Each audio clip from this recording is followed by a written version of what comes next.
Hello students, मैं निर्भय शर्मा और आज की वीडियो में बात करने वाले हैं वर्क एंड एनर्जी चैप्टर की।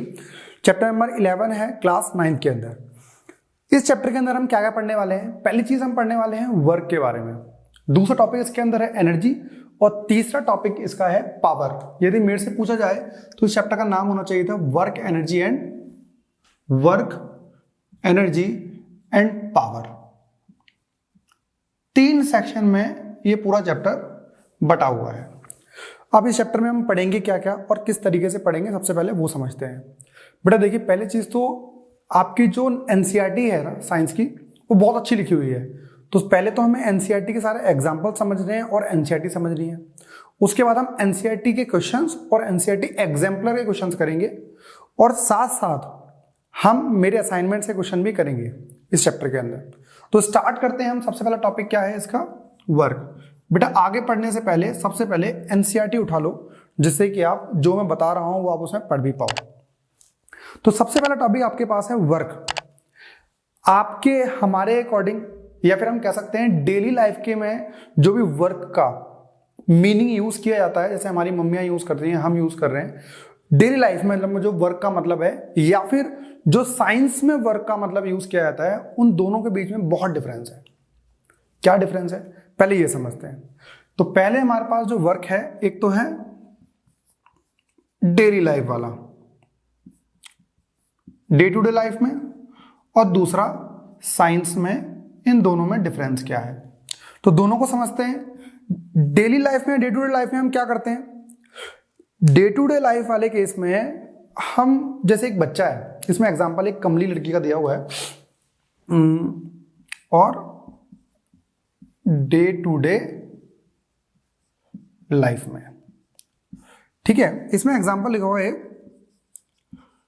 कमली लड़की का। क्या कर रही है वो? भाई आप एज्यूम कर लो कि अभी हमारे पास नेक्स्ट मंथ में, सपोज जनवरी के अंदर आपके एग्जाम्स हैं। उन एग्जाम्स के लिए आप प्रिपरेशन कर रहे हो, आप नोट्स बना रहे हो, बुक्स रीड कर रहे हो, असाइनमेंट्स कर रहे हो, पूरा दिन भर बैठ के पढ़ाई कर रहे हो। उसके लिए प्रैक्टिकल नोटबुक बना रहे हो, प्रैक्टिकल्स कर रहे हो, यूट्यूब पे उसकी वीडियोस देख रहे हो, ये सारे काम आप कर रहे हो। इस केस में यदि कमली सुबह 7 बजे स्कूल जाती है, 3 बजे तक स्कूल से आ जाती है, 4 से 5 ट्यूशन जाती है, फिर उसके बाद 6 to 9 असाइनमेंट्स कर रही है, मतलब 11 to 12 पढ़ भी रही है, तो उसके अकॉर्डिंग उसने बहुत सारा काम करा है। अब जब असाइनमेंट कर रही होगी तो वो बैठी हुई होगी और क्वेश्चंस कर रही है। 9 बजे उसकी मम्मी ने कहा ना बेटा कुछ काम कर दे, तो क्या कही कमली कि भाई मम्मी मैं बहुत देर से पढ़ रही हूँ, मैंने बहुत काम करा है सुबह से, अब मेरे से आप काम के लिए मत बोलो। एक जनरल लाइफ की स्टेटमेंट होती है, इसलिए बोला डे टू डे लाइफ में एक अलग ही मतलब है काम का। सिमिलरली जैसे इन्होंने एग्जांपल और दे रखा है कि जैसे इसके अलावा सपोज ये आपके पास वॉल है और आप इस वॉल के ऊपर धक्का लगा रहे हो, और क्या चाह रहे हो आप? 1-1.5 घंटे तक आप मेहनत करते रहे और कोशिश करते रहे कि इस वॉल को धक्का लगा के मैं इसकी पोजीशन चेंज कर दूं। तो ये भी एक चीज क्या है, आप 1 घंटे के बाद बहुत थक जाओगे। एक और एग्जांपल लेते हैं। 20 किलो का वेट था और उसे अपने नीचे से जमीन से उठाया और आप ऐसे करके पकड़ के बैठे हो। 1 second, 2 second, 10 second, 1 minute, 2 minute, 3 minute के बाद आप देखोगे अपनी अपनी एबिलिटी के हिसाब से 2-3 मिनट के बाद आप देखोगे कि आप थक रहे हो और आपके हाथ धीरे धीरे कांपना स्टार्ट हो जाएंगे और उस टाइम के बाद आप उसे छोड़ दोगे। इसी तरीके से आपको मैं 10, 15, 20 मिनट करने के लिए कहूं तो आप क्या हो जाएगा, आपको कुछ नहीं करना, सिर्फ होल्ड करना है, और 1 घंटे के बाद आप बहुत ज्यादा थके हुए महसूस करोगे। और यदि आपसे उसके बाद फिर आपसे कोई कहता है तो आप बोलोगे यार बहुत काम किया है, अब मुझसे काम के बारे में मत बोलो। तो डे टू डे लाइफ में इस चीज को आप काम समझते हो। जैसे जंगल में कोई जानवर है, वो खाने के लिए जा रहा है, खाना खा रहा है, बैठा हुआ, मतलब ये सारी चीजें आप काम मानते हो। डे टू डे लाइफ में काम का मतलब ही अलग है। ये सारी चीजें साइंस काम नहीं मानती। एग्जाम्पल देखते हैं, पेज नंबर है 146। क्या लिखा हुआ है? कमली is preparing for examination and she spends a lot of time in studies. She reads books, draw diagram, organizes her thoughts, collect question papers, attend classes, discuss problem with her friends, and perform experiments. She expends a lot of energy on these activities. In common parlance, she is working hard. And all this hard work may involve very little work if we go by scientific definition of work. ये company ने इतने सारे काम करे, क्या करे, उसने books पढ़ी, डायग्राम ड्रॉ करे, अपने थॉट्स को ऑर्गेनाइज किया, क्वेश्चन पेपर कलेक्ट करे, क्लासेस अटेंड करी, प्रॉब्लम डिस्कस करी अपने दोस्त के साथ, और इन सारी चीजों में उसके अकॉर्डिंग उसने बहुत काम किया है। बट एक्चुअल में बात की जाए तो साइंटिफिकली उसने काम बहुत कम किया होगा। You may working hard to push a huge rock, कोई चट्टान है, कोई पत्थर है, कोई दीवार है, आप उसमें बहुत मेहनत कर रहे हो उसे हटाने के लिए, तो उसके अकॉर्डिंग मतलब आपके अकॉर्डिंग आप काम कर रहे हो बहुत ज्यादा। लेट अस से the rock does not move despite all the efforts. यदि छोटा सा बच्चा है और वो बेड को भी खिसकाने की कोशिश करे, आधा एक घंटे तक बेड को खिसकाता रहे, पर होगा क्या, वो बेड अपनी पोजीशन से नहीं हिलेगा। तो उस केस में आप क्या बोलोगे, आपने काम तो बहुत किया है बट साइंटिफिकली हम बात करें तो आपने काम नहीं किया। तो सबसे पहले आप डेफिनेशन लिखो, साइंटिफिकली आप वर्क की डेफिनेशन क्या होती है। तो सबसे पहले हम साइंटिफिकली बात करें तो वर्क क्या है, लिखेंगे हम, लिखो work is said to be done, work is said to be done, कब मानेंगे हम, when force is applied on a body. क्या कह रहा है, the work is said to be done कब, when the force is applied on a body and the body moves through some distance, and body moves through some distance in the direction of force, in the direction of force is said to be, thus the work is done on body। ठीक है, तो इसे क्या कह रहा है, इसने कहा है सपोज ये हमारे पास एक फ्लोर है और फ्लोर पे आप क्या कर रहे हो, आपने ब्लॉक रखा हुआ है और ब्लॉक के ऊपर आपने फोर्स लगाई, लेट 5 न्यूटन। जब आपने इस ब्लॉक के ऊपर 5 न्यूटन फोर्स लगाई और ये ब्लॉक यहां से यहां पहुंच गया, तो आप क्या बोलोगे कि इस बॉडी की जो डिस्प्लेसमेंट है वो 10 मीटर हो चुकी है।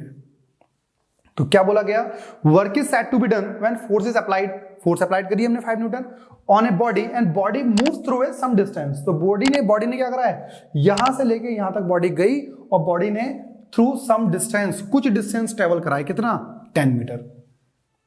अब इस चीज का दूसरा एग्जांपल लेते हैं, कब, जब आप वर्क डन कब नहीं मानोगे, जैसे ब्लॉक है, ये ब्लॉक आपके पास, सपोज यहाँ पे जो ब्लॉक था ना वो 1 kg का था और आपने क्या कर दिया है, ये ले लिया 500 kg का ब्लॉक लिया और अभी भी आप 5 न्यूटन ही फोर्स लगा रहे हैं।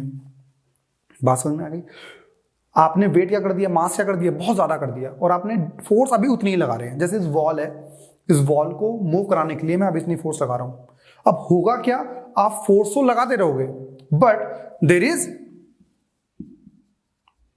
there is no displacement, इसके अंदर कोई भी डिस्प्लेसमेंट नहीं आ रहा है और जब तक डिस्प्लेसमेंट नहीं आएगा जब तक आपका वर्क डन नहीं कहलाया जाएगा। तो क्या कहते हैं भाई, फॉर्मूला क्या बनता है हमारे पास, इसका फॉर्मूला हमारे पास बनता है work done is equal to force applied into displacement. ये बेसिकली आपका फॉर्मूला है, फोर्स अप्लाइड इनटू डिस्प्लेसमेंट। जिस भी चीज में जब आप फोर्स अप्लाई कर रहे हो और डिस्प्लेसमेंट नहीं आ रहा तो उस केस को आप वर्क डन नहीं बोल सकते according to science. Page number 147 पर आएंगे तो वहां देखेंगे इन्होंने समझाया हुआ है what is scientific concept of work. पहला एग्जांपल लेते हैं, इसने क्या कहा, push A payable lying on the surface and the payable moves through a distance, you exert a force on the payable got displaced, in this situation work is done. For example इसने कह रखा है यहाँ पे floor पे एक payable लो, पत्थर लो, marble लो और उस मार्बल के ऊपर आप फोर्स लगाओ और जैसे आपने उसके फोर्स लगाई तो वो यहां से लेके यहां तक चला गया। So there is some distance displacement हुआ है, कुछ चेंज हुआ है उसकी पोजीशन में, तो आप बोलोगे कि उसमें वर्क डन हुआ है। दूसरा example, a girl pulls a trolley and the trolley move through a distance. भाई यहां पर एक ट्रॉली थी और इस ट्रॉली को एक गर्ल है वो क्या कर रही है, पुल कर रही है। जब वो इस ब्लॉक को पुल कर रही है तो ये कुछ देर के बाद कहां चला गया, ये यहां चला गया। तो there is a change in position. तो आप क्या कह सकते हो, there is a work done. तो work is equals to force into displacement. उस चीज को क्या बोल देते हो बेटा आप, इसी चीज को हम वर्क बोलते हैं। इसमें और एग्जांपल दे रखा है, lift a book through a height. भाई हमारे पास एक बुक थी और उस बुक को मैंने क्या कर दिया है, यहां पर थी और यहां से लेके मैं इसे हाइट तक ले आया। तो जब आप कहीं भी क्या कर रहे हो, देयर इज ए डिस्प्लेसमेंट। पहले यहां पर थी फिर यहां पर आई, मैंने क्या कर दिया, उसको 1 मीटर, 1 किलोमीटर, 1 मिलीमीटर, 1 सेंटीमीटर, जो भी आप हाइट लेना चाहते हो उसको आपने उसे चेंज किया है। तो आप डिस्प्लेसमेंट हुआ है नहीं हुआ है, फोर्स आपने लगाई होगी, इसलिए उसका वर्क डन हुआ है। तो ये पहले आपने कुछ एग्जांपल्स लिए हुए हैं, जिस एग्जांपल्स में उसने समझाया है कि यहां पर वर्क डन साइंटिफिकली का मीनिंग क्या होता है, साइंटिफिकली आप बात करें वर्क डन की तो क्या होता है, और डे टू डे लाइफ में वर्क डन का मतलब क्या होता है, बट दोनों चीजें सेम नहीं है। और आप पढ़ रहे हो अभी क्या, साइंस, तो आप दोनों को अलग अलग रखोगे। ठीक है बेटा, अब हम कुछ और बातें करते हैं। ये जनरल बात रही वर्क डन की। कुछ स्कूल्स के अंदर वर्क डन को थोड़ा सा और एक्सपेंड किया गया होगा, है ना, तो उस चीज को थोड़ा सा हम समझते हैं। नॉर्मली कुछ स्कूल वाले वर्क डन को क्या लिखते हैं, force into displacement cos theta. ये फॉर्मूला भी आपको कहीं कहीं देखने को मिला होगा। होता क्या है, जो पहली चीज थीटा क्या है, theta is the angle between, किसके बीच का एंगल है, डायरेक्शन ऑफ डिस्प्लेसमेंट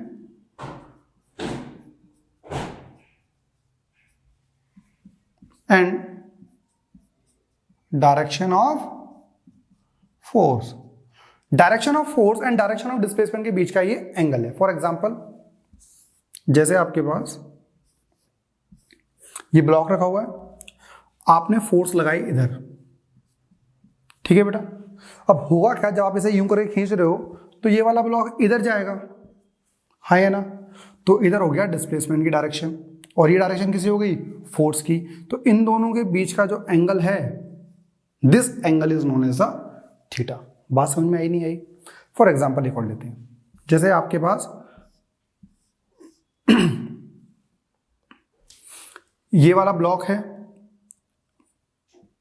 मूव कर रहा है इधर हो रहा है डिस्प्लेसमेंट, लेकिन फोर्स लग रही है इधर, तो दोनों के बीच में एंगल कितना होगा, ये वाला angle, and that angle is 180 degree.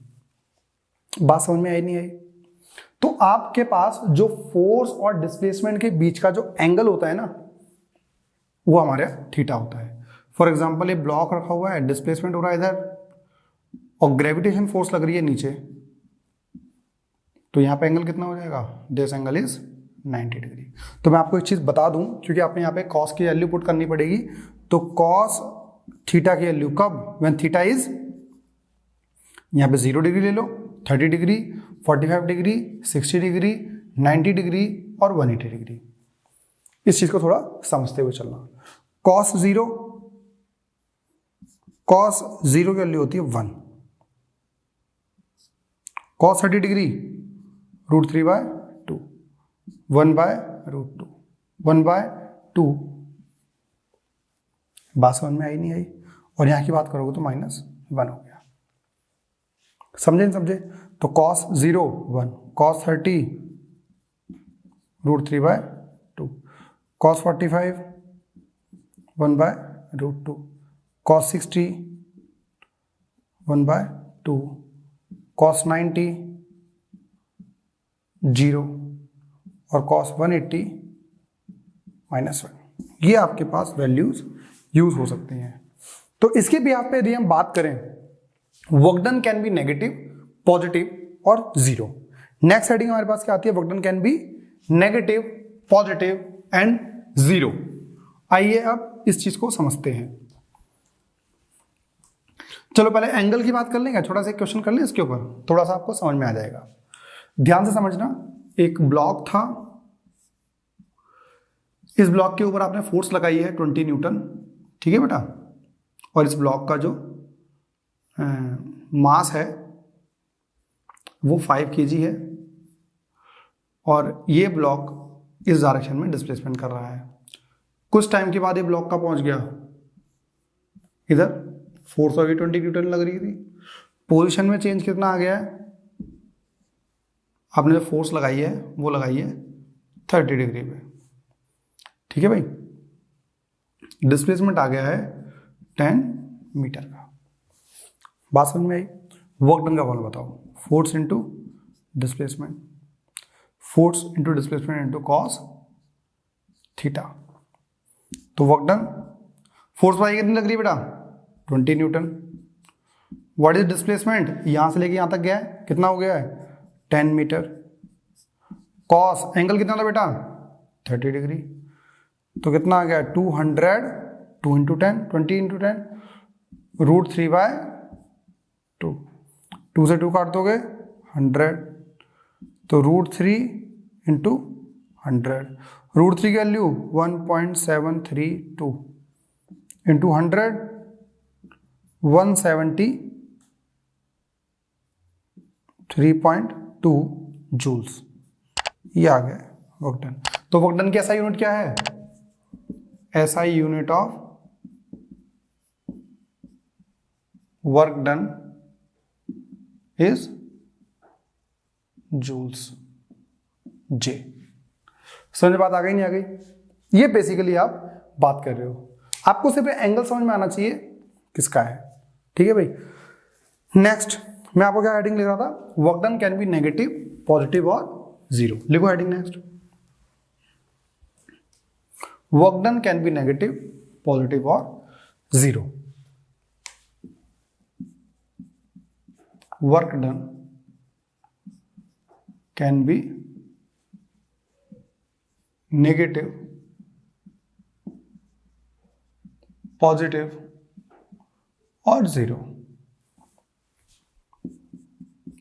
देखिए ये क्या फंडा है भाई, वर्क डन पॉजिटिव भी हो सकता है, नेगेटिव भी हो सकता है और जीरो भी हो सकता है। जीरो कब होगा, नेगेटिव कब होगा, पॉजिटिव कब होगा, ये दिमाग में क्वेश्चन आना लाजमी है। सबसे पहले बात करते हैं पॉजिटिव वर्क डन।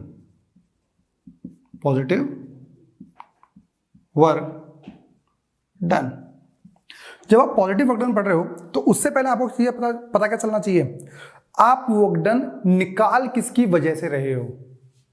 एग्जाम्पल देखो, जैसे वर्क डन आप इसके से निकालते हो ना, तो जिसकी वजह से निकाल रहे हो उसकी ही फोर्स आनी चाहिए। फोर्स किसकी वजह से, जिसकी वजह से वर्क निकाल रहे हो, तो work done by force into displacement. एक एग्जांपल लेते हैं, समझ में आएगा। एक बॉल है, उसको आप ऊपर फेंक रहे हो। एक बॉल है मास m की, आपने उसे ऊपर फेंकी है, v वेलोसिटी से ऊपर जा रही है, और आपने फेंकते वक्त उसके ऊपर F फोर्स लगाई है। जैसे ये ना, मैंने पेन लिया और ये ऊपर जा रहा है, तो इसको, ये मेरे पास बॉल थी, इस बॉल को मैंने ऊपर की तरफ फोर्स लगाई। तो आपको निकालना है वर्क डन बाय निर्भय सर। ठीक है भाई, निर्भय सर ने कितना वर्क डन किया है। तो वर्क डन जब निकालोगे आप तो कितना होगा, फोर्स बाय निर्भय सर इनटू डिस्प्लेसमेंट कॉस। अब मुझे बताओ, मैंने फोर्स कहां लगाई है, ऊपर की तरफ। भाई जब मैं फेंकूंगा तो ऊपर की तरफ ही फेंका ना, तो ऊपर की तरफ ही फोर्स लगाई है, और बॉल भी कहां जा रही है, बॉल भी ऊपर की तरफ ही जा रही है। तो होगा क्या, फोर्स भी ऊपर, डिस्प्लेसमेंट भी ऊपर। तो दोनों के बीच में एंगल कितना है? 0। तो क्या आएगा? cos 0। तो F तो निर्भय सर ने लगाई होगी जो लगाई होगी, डिस्प्लेसमेंट कुछ हुआ होगा जो हुआ होगा। cos 0 कितना होता है? इंटू 1। तो ये क्या आ गई बेटा? पॉजिटिव वर्क डन आ रहा है। बात समझ में आई नहीं है? तो पॉजिटिव वर्क डन इस तरीके से हो सकता है। सिमिलरली आपने फोर्स लगाई है इधर, डिस्प्लेसमेंट भी कहां होगा? इधर। एंगल कितना हो गया? 0। तब क्या हो रही होगी वर्क डन? पॉजिटिव। आपके पास एंगल वाला फॉर्मूला एनसीईआरटी में नहीं दे रखा है, तो आपको क्या करना है? वर्क डन कब पॉजिटिव होता है? तो आपको याद करने का तरीका सिर्फ एक ये है, जब आप मानो जब फोर्स और डिस्प्लेसमेंट के बीच में एंगल 0 होगा तभी वर्क डन क्या होगा? पॉजिटिव होगा। क्या बोला दोबारा? When the angle between force and displacement is 0, in that case work done is positive. और एग्जांपल ले लेते हैं, एक और समझ में आएगा थोड़ा सा आपको। जैसे एक बॉल है ना, एक बॉल है, एक हाइट से, लिखते रहना बेटा, इन सब चीज नोट करते रहना। एक बॉल है, ऊपर थी, जैसे मेरे पास मार्कर है ना, मैंने क्या करा, इस मार्कर को छोड़ दिया, नीचे गया है, तो मैं क्या लिखूंगा भाई? बॉल थी, नीचे गई, डिस्प्लेसमेंट नीचे की तरफ हो रहा है, और मैं आपसे निकाल रहा हूं work done by gravity. Gravity ने कितना वर्क डन करा होगा? ग्रेविटेशन फोर्स ने कितना वर्क डन करा होगा? तो भाई ग्रेविटेशन फोर्स तो क्या लगती है हमेशा? डाउनवर्ड। तो फोर्स भी कौन सी होगी? नीचे की तरफ। डिस्प्लेसमेंट भी कहां हो रहा है? नीचे की तरफ। एंगल कितना होगा बेटा? 0। तो वर्क डन क्या होगा? पॉजिटिव। तो मतलब आप ये कह सकते हो, जब कभी भी फोर्स और डिस्प्लेसमेंट की डायरेक्शन सेम होती है तो उस केस में आप वर्क डन को पॉजिटिव मानोगे। कुछ केस में वो क्वेश्चन देता है, एनसीईआरटी एग्जाम्पलर में एक आधो क्वेश्चन है, और आपको असाइनमेंट में क्वेश्चन मिलेंगे मेरे, उसमें बोलता है कि बताइए वर्क डन इसमें पॉजिटिव होगा, नेगेटिव होगा, या 0 होगा, या फिर नन ऑफ दीज। ऑप्शन दे देगा 4, आपको बताना पड़ेगा कि 0 है, पॉजिटिव है, या फिर नेगेटिव है। पॉजिटिव होगा तो आप बता दोगे, जब कोई भी एंगल 0 होगा तो वर्क डन पॉजिटिव ही होगा। अब स्टूडेंट्स बात करते हैं हम नेगेटिव वर्क की। वर्क नेगेटिव कब हो सकता है? नेगेटिव वर्क कब हो सकता है? नेगेटिव वर्क, जैसे आपको पता है cos 180 डिग्री क्या होता है बेटा? -1। तो जैसे आपके पास ये ब्लॉक है, फोर्स लग रही है इधर, पर डिस्प्लेसमेंट हो रहा है इधर, एंगल कितना हो जाएगा? 180। तो आप वर्क फॉर्मूला क्या यूज करोगे? Force into displacement into cos 180 degree, ये आ जाएगा आपका -Fs। तो यहां पे वर्क डन क्या आ रहा है बेटा? नेगेटिव आ रहा है। समझ में आई नहीं आई बात? किस तरीके से हो सकता है? एक एग्जांपल देखते हैं। जैसे work done due to friction force. Friction force किस तरीके से? जैसे ये हमारे पास सरफेस है, और हुआ क्या, ये वाली जो ऑब्जेक्ट था वो मूव कर रहा है, जैसे मैं चल रहा हूं ना अभी, तो जैसे ये मूव कर रहा था इधर, डिस्प्लेसमेंट हो रहा था इधर, इसने जैसे ही ब्रेक मारी होगी तो यहां से फ्रिक्शन लगा होगा, क्योंकि फ्रिक्शन क्या लगता था? फ्रिक्शन हमेशा मोशन के अगेंस्ट। तो आप क्या बोलोगे? फ्रिक्शन फोर्स लग रही है इधर। तो अब देखो, डिस्प्लेसमेंट हो रहा था इधर, फ्रिक्शन फोर्स लग रही थी इधर, दोनों के बीच में एंगल 180 डिग्री। तो हमेशा फ्रिक्शन फोर्स की वजह से हमेशा वर्क डन क्या होगा? नेगेटिव। कैसे? क्योंकि डिस्प्लेसमेंट होगा अपोजिट डायरेक्शन में, फोर्स लगेगी अपोजिट डायरेक्शन में, और फोर्स तो, फ्रिक्शन फोर्स तो हमेशा ही मोशन के अपोजिट लगती है, तो आपका वर्क डन हमेशा नेगेटिव रहेगा। यहां पे एंगल भी कितना होता है? cos 180 आ रहा होगा, जिसकी वजह से वर्क डन नेगेटिव हो गया। और बात की जाए तो work done by gravitational force. कैसे? एक बॉल है, वो नीचे से ऊपर जा रही है, एक बॉल जो है वो नीचे से ऊपर जा रही है और आपसे कहा जाए find the work done by gravity. बेटा ग्रेविटेशन फोर्स कहां काम करेगी हमेशा? नीचे की तरफ। हाँ या ना? डिस्प्लेसमेंट ऊपर की तरफ क्योंकि बॉल ऊपर जा रही है ना, और ग्रेविटी नीचे की तरफ। तो फिर मैं एंगल, फिर से एंगल कितना बनना है? 180। तो क्या लिख दोगे आप? Work done is equals to force into displacement cos 180 degree minus F into S. बात समझ में आई? सो वर्क डन आपका हमेशा क्या आ रहा है इस वाले केस में? नेगेटिव आ रहा है। तो दो केस आपने देखे जहां पर वर्क डन नेगेटिव आ सकता है, एक तो वर्क डन बाय फ्रिक्शन और दूसरा work done by gravitation force when the ball is या on object is moving upward direction. उस केस में आपके पास वर्क डन क्या हो सकता है? नेगेटिव हो सकता है। कभी भी कोई भी चीज लिफ्ट, जैसे लिफ्ट में आप ऊपर जा रहे हो तो आपके ऊपर जो वर्क डन लगा रही होगी ग्रेविटी वो भी नेगेटिव होगा। मतलब कोई भी नीचे से ऊपर जाएगा तो उस टाइम पे वर्क डन नेगेटिव आएगा।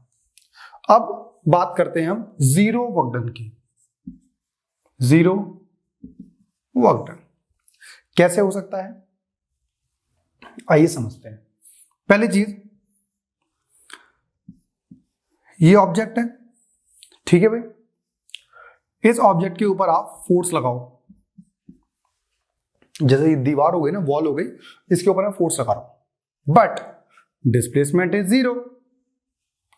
तो work done is what? Force into displacement is zero, तो वर्क डन जीरो आ गया। दूसरी चीज, एक सेंट्रीपिटल फोर्स होती है and it acts towards the center of circular path। क्या मतलब है? आप यहां खड़े हुए थे, आपने एक धागा लिया U, आपने एक थ्रेड लिया और इसके यहां पे आपने बांध दिया स्टोन, और आप क्या कर रहे हो? इसे घुमा रहे हो, ठीक है। इस ऑब्जेक्ट का डिस्प्लेसमेंट कहां होगा? इधर। This is the displacement. और सेंटीपिटल फोर्स क्या बताया मैंने? It acts toward the centre of circular motion. कहां पे हो रहा होगा? इधर। Angle is 90 degree. तो वर्क डन कितना आ गया बेटा? Force, centripetal force into displacement, और कॉस कितना है बेटा? कॉस 90। क्योंकि आपको पता होगा टेंजेंट और रेडियस के बीच में एंगल कितना बनता है? 90 डिग्री। तो कॉस 90 इज जीरो। पास समझ में आई नहीं आई? एक और एग्जांपल लेते हैं। आप यहां थे, ये एग्जांपल बहुत ज्यादा फेमस है। एक आदमी है जो कुली है और अपने सर पे वो मास लेके चल रहा है, ठीक है। तो ये हो क्या रहा होगा? डिस्प्लेसमेंट कहां हो रहा है इसका? इधर। और आपको निकालना होता है work done by gravitation force. तो ग्रेविटेशन फोर्स कहां लग रही है? नीचे की तरफ। जैसे ऑब्जेक्ट का मोशन इधर, ग्रेविटेशन फोर्स नीचे, एंगल कितना हो गया? 90 डिग्री। और आपको पता है जब आप वर्क डन निकालोगे तो force into displacement cos 90 put करोगे, एंड कॉस 90 इज जीरो। तो वर्क डन भी कितना आ जाएगा बेटा? जीरो ही आ जाएगा। बात समझ में आई नहीं आई? कूली जब भी सामान लेके जा रहा है तो work done by gravity zero होता है। आप जब कभी भी वर्क डन निकालोगे तो आपको यह जरूर देखना है कि वर्क डन निकाल किसकी वजह से रहे हो। तो एक क्वेश्चन देखते हैं हम जिसके अंदर तीनों चीजें आ जाएंगी, ठीक है। आपको सब कुछ समझ में आ जाएगा कैसे क्या करना है। फॉर एग्जाम्पल, ये आपके पास सरफेस है, ये आपके पास है ब्लॉक। इस ब्लॉक के ऊपर आप लगा रहे हो फोर्स, ये आप लगा रहे हो, इसका डिस्प्लेसमेंट हो रहा है इधर, इसके ऊपर ग्रेविटेशन फोर्स लग रही होगी नीचे की तरफ, और जब ये मूव करेगा तो फ्रिक्शन फोर्स लगेगा पीछे की तरफ। बात समझ में आई नहीं आई? अब इसी केस में आपसे पूछा जाए वर्क डन बाय यू, आपने कितना वर्क डन किया, तो आप निकाल लोगे, क्योंकि मैंने फोर्स लगाई थी इतनी F और डिस्प्लेसमेंट भी हो रहा था इतना, तो आप निकालोगे work done force into displacement. आपको फोर्स पता होगी और डिस्प्लेसमेंट पता होगा, आप निकाल लोगे। पॉजिटिव आएगा। यहीं पे वर्क डन बाय फ्रिक्शन पूछ लिया जाए तो फ्रिक्शन में सेम चीज, डिस्प्लेसमेंट इधर, वर्क डन फोर्स इधर, वर्क डन क्या आ रहा होगा बेटा, नेगेटिव। और वर्क डन बाय ग्रेविटी निकालोगे तो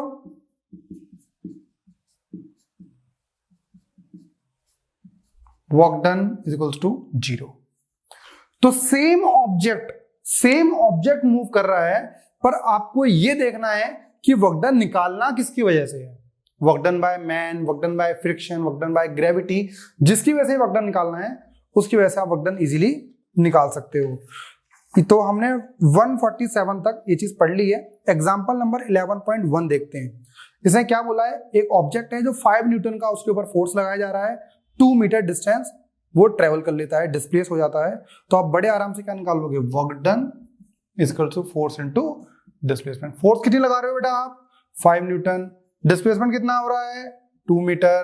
कितना आ गया, 10 न्यूटन मीटर और 10 जूल्स।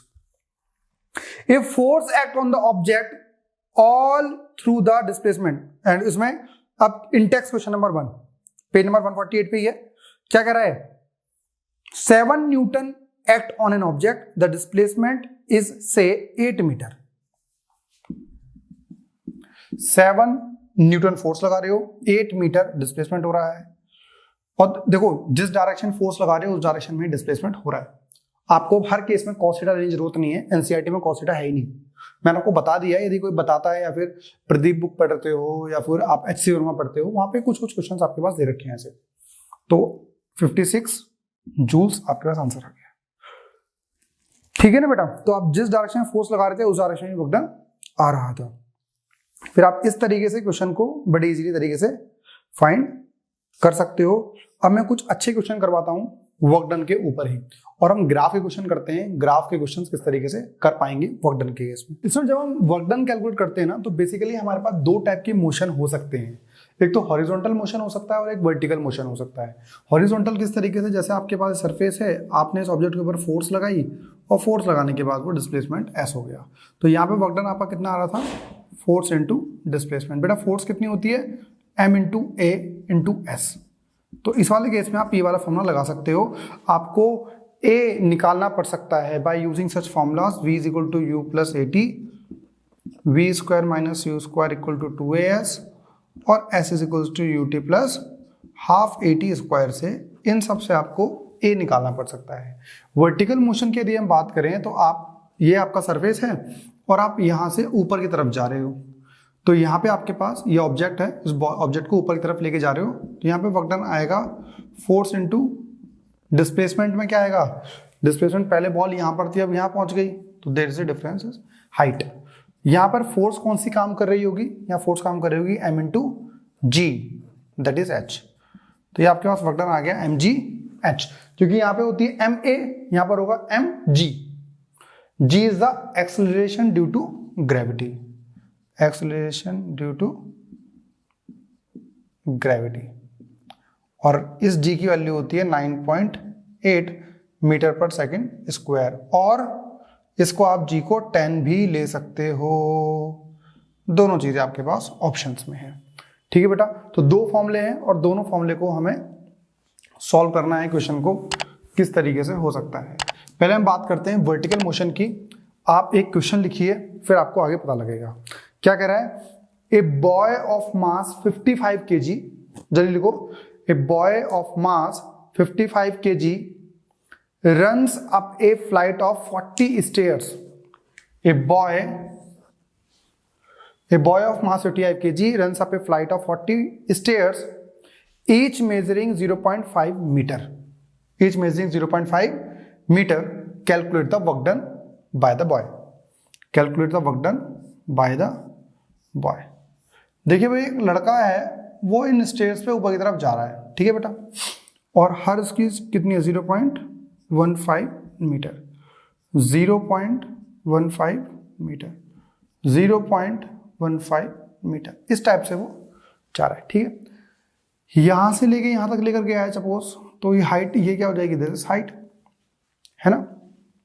एक का कितना डिस्टेंस है 0.15 मीटर। टोटल कितने थे बेटा, टोटल हाइट इज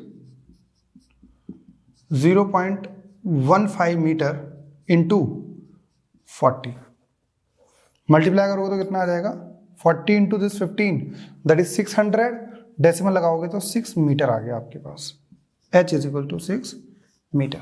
ठीक है भाई। लड़के का मास कितना था, लड़के का मास था 55 kg, तो mass of the boy is 55 kg। तो वर्क डन क्या होता है बेटा, फोर्स इंटू डिस्प्लेसमेंट। फोर्स कितनी है m इंटू जी, और ये हाइट डिस्टेंस h, तो मास कितना है 55 इंटू जी को आप 10 ले सकते थे यहाँ पे, तो ये 10 ले लिया है, इंटू s कितना है 6 मीटर। बात समझ में आ गई। तो 6 इंटू 55 यह आ जाएगा 330, तो 330 जूल्स ये आपके पास वर्क डन आ गया है। देखिए जी आप यदि कह रखा है तो 10 ले सकते हो, अदरवाइज आप 9.8 लेके भी क्वेश्चन को कर सकते हो। सेम क्वेश्चन है इस बार, सेम क्वेश्चन है, स्टेट्स की हाइट थोड़ी सी चेंज कर देते हैं, है ना, और आप इसको क्वेश्चन को कर सकते हो। नेक्स्ट आप बात करें तो क्या कह रहा है ये, a man weighing 70 kg, a man weighing 70 kg carries a weight of 10 kg on the top of, a man weighing 70 kg carries a weight of 10 kg on the top of a tower 100 meter high, 100 meter high, calculate the work done by the man। क्या कह रहा है बेटा, एक आदमी है वो फिर से टावर के हाइट तक लेके जा रहा होगा, तो क्या होगा, एक आदमी जो है ऊपर जो बॉक्स है वो कितने का है, इसके ऊपर बॉक्स दे रखा है 10 kg का, 10 kg का तो बॉक्स हो गया, टोटल आदमी भी 70 kg का है, तो टोटल कितना हो गया भाई, मास हो चुका है 80 kg। क्यों भाई, दोनों चीजों को ऊपर लेके जा रहा है ना, अपने आप को भी ऊपर लेके जा रहा होगा। यदि आप जब खाली हाथ भी सीढ़ियों पे चढ़ते हो तो आप थक जाते हो ना, तो वर्क तो तब भी करते हो आप, तो वर्क डन आपका आ रहा होगा फोर्स इंटू डिस्प्लेसमेंट। फोर्स कितना है बेटा, m इंटू जी इंटू एच। मास कितना है बेटा 80 kg, जी हमारा 10 है, और कितनी हाइट तक लेके जा रहा है ये 100 मीटर तक, है ना बेटा, इंटू 100, 80,000 जूल। 80,000 जूल्स आपके पास वर्क डन हो रहा है टोटल। पास समझ में आ गया आपको बात। ये तो आपका रहा कौन सा पार्ट, ये आपका रहा वर्टिकल वाले में।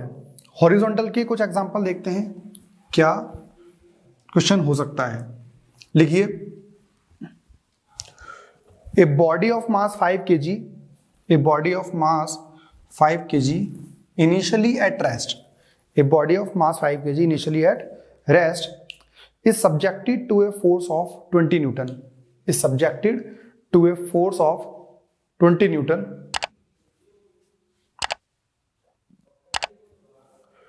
What is the work done? What is the work done by external force in 10 seconds? In 10 seconds। देखिए भाई हुआ क्या है, जैसे ये ब्लॉक है, इस ब्लॉक के ऊपर आपने फोर्स लगाई है, ठीक है, तो फोर्स कितनी लगाई जा रही है 20 न्यूटन की फोर्स लगाई जा रही है। इस ब्लॉक का मास कितना है बेटा 5 kg मास दिया हुआ है, और हुआ क्या है, इनिशियली ये ट्रेस था, कुछ टाइम के बाद वो यहां पहुंच गया होगा, तो यहां से यहां पहुंच गया। तो कहा क्या है इसने, इनिशियली एट रेस्ट, रेस्ट पर है, तो यू कितना हो गया भाई 0। और क्या कह रहा है वो, उसने टाइम दिया हुआ है 10 सेकेंड, ठीक है बेटा। और बताओ फोर्स पता है 20 न्यूटन, और अब मुझे एक चीज बताइए, वर्क डन क्या होता था, फोर्स इनटू डिस्प्लेसमेंट।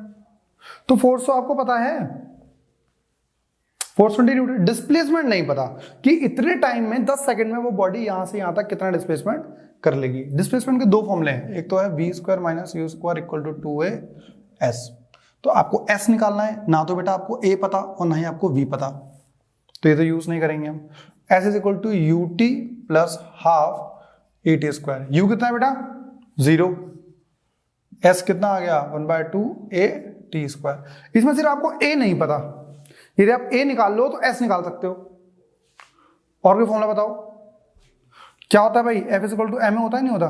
F कितना है 20 न्यूटन, m 5 kg, a निकाल लो तो 20/5 आ गया 4 metre per second square. Put कर दो भाई, s is equal to 1/2 4 into what is 10 t 10 का स्क्वायर 2 आ गया 2 इंटू 100 200 मीटर। पुट कर दो भाई अब, तो वर्क डन कितना आ गया, force is what 20, what is S 200, 2 2 जा 4 जूल, 4000 जूल आपके पास आ गया है वर्क डन। नेक्स्ट क्वेश्चन लिखो, a bullet of mass 10 gram, a bullet of mass 10 gram is fired with a velocity of, a bullet of mass 10 gram is fired with a velocity of 800 meter per second, 800 meter per second after passing through a mud wall, after passing through a mud wall of 1 meter thick, of 1 meter thick. Its velocity decreases to 100 meter per second. Its velocity decreases to 100 meter per second. Find the work done. Find the work done by resistance offered by mud wall. Find the work done by resistance offered by mud wall. सुनिए भाई, एक bullet थी जिसका मास दे रखा है इन्होंने 10 ग्राम, 10 ग्राम की एक बुलेट है। आपने इसे फायर किया। देखिए, जब कभी भी वॉल के थ्रू आप जब गन चलाओगे और बुलेट जो होगी जैसे इसके अंदर घुसेगी तो क्या होगा, कुछ टाइम के बाद ये इसकी स्पीड धीरे धीरे कम होती रहेगी और एक टाइम के बाद आपकी वॉल यदि चौड़ी है तो रुक भी जाएगी। तो इस वाले केस में क्या रह रहा है, यहाँ से एंटर होती है और यहाँ पे एग्जिट होती है, और जो एग्जिट होते हुए कितनी डिग्रीज हो रही है इसमें 100 मीटर पर सेकेंड में। बात समझ में आ गई नहीं आ गई? मास इसका ये है जितना डिस्टेंस ट्रेवल करके वो हो रहा है। अब होगा क्या, यदि मैं इसको लिख लूँ, यहाँ पे कितनी थी भाई 800 मीटर पर सेकेंड, यहाँ पे 100 मीटर पर सेकेंड, और बेटा कितना डिस्टेंस ट्रेवल करके गया ये 1 मीटर। वर्क डन निकालना है। वर्क डन क्या होता है, फोर्स इंटू डिस्प्लेसमेंट। कितना डिस्प्लेसमेंट है 1 मीटर। फोर्स निकाल लो बस, कैसे m into a into S. Mass of bullet 10 ग्राम मतलब 10/1000 kg, kg में लेते ना, m आ गया 1/100 kg। मास तो ये पुट कर दोगे, u है, v है, s है, तो क्या होगा v square minus u square equal to 2as। तो v कितना है 100 का स्क्वायर, u कितना है 800 का स्क्वायर, 2 इंटू ए हमें नहीं पता है, s कितना है 1 मीटर, तो कितना आ जाएगा 10,000 minus 64,000 2a minus 54,000 upon 2 27,000 metre per second, that is a. Put कर दो भाई एक्सप्रेशन में, तो कितना आ रहा है, मास इज व्हाट, मास कितना आ रहा है बताओ जल्दी। मास है 1/100, what is a minus 27,000, what is S 1, 2 0 से 2 0 कट गया, वर्क डन आ गया -270 जूल्स। बात समझ में आई नहीं आई? आंसर कितना आ रहा है? -270 जूल आ गया। समझ में आ गई बात बेटा? यही आप एक बार कैलकुलेशन चेक कर लेना, यदि आपका आंसर ऊपर नीचे गलत हो रहा है थोड़ा सा तो आप चेक कर लेना। ये आपके पास मास आ गया है और ये आपकी कहानी पूरी आ गई। नेक्स्ट एक क्वेश्चन और लिख लो ऐसा, लास्ट क्वेश्चन है। ए bullet of mass 0.03 kg 0.03 kg moving with a speed of 400 meter per second, moving with a speed of 400 meter per second, penetrates 12 centimeter into a fixed block, penetrates 12 centimeter into a fixed block of wood.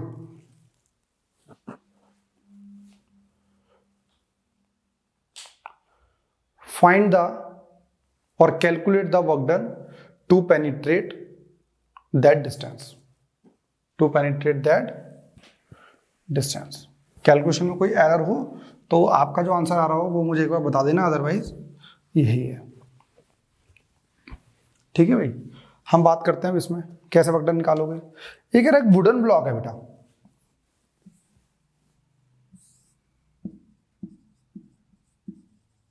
Wooden block, यहां पे आपके पास gun थी, इस gun को आपने चला, ये चल रही है इस टाइम पे 400 मीटर पर सेकंड की स्पीड से, और जैसे ही वुडन ब्लॉक के अंदर घुसी होगी तो यहां पे जाके कहीं वो रुक गई। कितना डिस्टेंस चली है वो? 12 सेंटीमीटर। ठीक है बेटा, तो यहां से एंटर हुई और यहां पे जाके वेलोसिटी कितनी हो गई? Velocity is 0। तो ये तो हो गया u। मास दिया हुआ है आपके पास 0.03 kg। फिर से वही चीज निकाल लो, v square minus u square equal to 2a। v 0 हो चुका है, माइनस 400 का square 2 into a into what is s 12 centimetre. यहाँ पे जो s है ना वो 12 सेंटीमीटर है, पर लेते किसमें? मीटर में। 12/100 आ गया मीटर। पुट कर दो, कितना? 12/100। मल्टीप्लाई करोगे तो -16, 1 2 3 4, ये डिवाइड में है, वहां जाके मल्टीप्लाई में 2 इंटू 12 ए आ गया। बात समझ में आई नहीं आई? यहां तक चीज आ गई। इसे आप सॉल्व भी कर सकते हो, आपकी मर्जी है। आप इसे सॉल्व करना चाहते हो तो ये कितना आ जाएगा? 8 4, ये 4 से कट जाएगा, ये 25 आ गया, ये 3 आ जाएगा। ठीक है ना, आप इसे भी इतना भी छोड़ सकते हो। वर्क डन निकालना है। वर्क डन क्या होता है? फोर्स इंटू डिस्प्लेसमेंट, मतलब m into a into S. m कितना है? 0.03। What is a? 1 2 3 4 into 25/3। What is s? 12/100। सब कुछ खत्म हो गया आपके पास। बात समझ में आ गई नहीं आ गई? इससे आप बड़े इजीली क्वेश्चन को सॉल्व कर सकते हो। यहां से काटोगे तो 0.01 आ जाएगा। ये 100 है, इसे काट दो तो 2 0 यहां से कट गए। इसे काटोगे तो कितना आएगा? 1/100, 800, 25 इंटू 12, 2 0 से ये कट गया। ये कितना आ गया आपके पास? 200 इंटू 12, 24 जूल। बात समझ में आ गई? ये आपके पास आ चुका है आंसर। तो इस तरीके से आप क्वेश्चंस कर सकते हो। वर्क डन के ऊपर जितने क्वेश्चंस बन सकते थे बेसिकली वो मैंने आपको बता दिए हैं। बाकी बहुत सिंपल से क्वेश्चन रहेंगे। यहाँ से ऑब्जेक्ट यहाँ गया है तो फोर्स इंटू डिस्प्लेसमेंट आप बता सकते हो। इन सारे के अंदर आपको बहुत सारे कंसेप्ट यूज हुए। ये वाले क्वेश्चन करने के बाद नोट्स बना लो। नेक्स्ट वीडियो में बताएंगे ग्राफिकली किस तरीके से कर सकते हैं और बात करेंगे हम एनर्जी की।